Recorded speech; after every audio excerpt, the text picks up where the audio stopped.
आज आम सुजुना शागर गोटे रेसिपी तैयारी करवा। सुजुना शाग भजा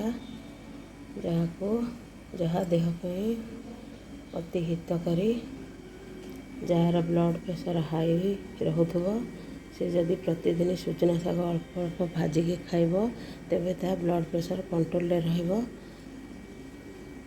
मु बर्तमान सुजुना शाग को गोटी गोटी कर बाछिबी।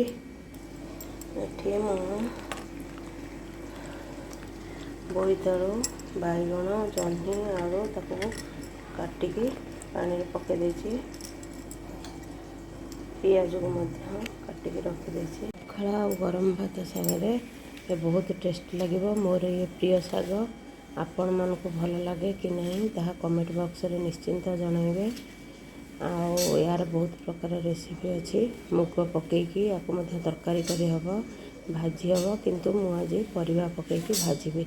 आपण मानक रेसिपी केमती कौन लगिला लाइक सब्सक्राइब करेंगे एवं कमेंट बॉक्स रे जणाइबे आपण को मतामत आउ सांग मान सहित शेयर करेंगे। कड़े तातिलानी तेल पकेबा। तेल आमर ताती गले लंका पकेबा, फुटण पकेबा,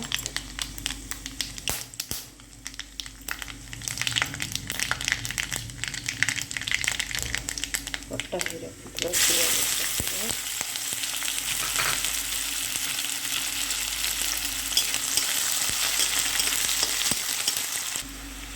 ताके किछि रसुण पकेबा टेस्ट बढ़ेगा ପାଇଁ।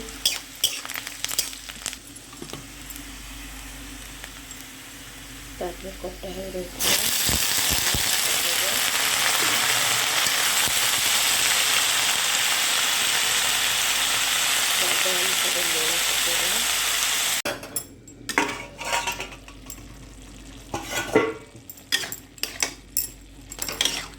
परिवार सब पानी भाजी आसला। पानी मरीगला परिवार सीझी जाइए अल्प अल्प सीझीगला। आम शाग को काटिक पकाइबा। देखो शाग गुड़ा को गोटी गोटी कर बाछि देछि। एबे ताहाको काटिबा। परिवा सब सीझी जाइए शाग को पकाइबा।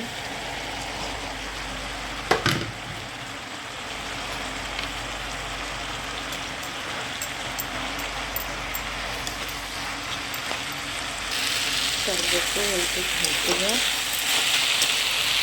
भाजला घोड़े गली घोड़े तार टेस्ट रही मिलेगा पर्यटन शागटा सीझला कंटा भाजवा। एबे आमर रेडी होगला सुजुना शाग भजा।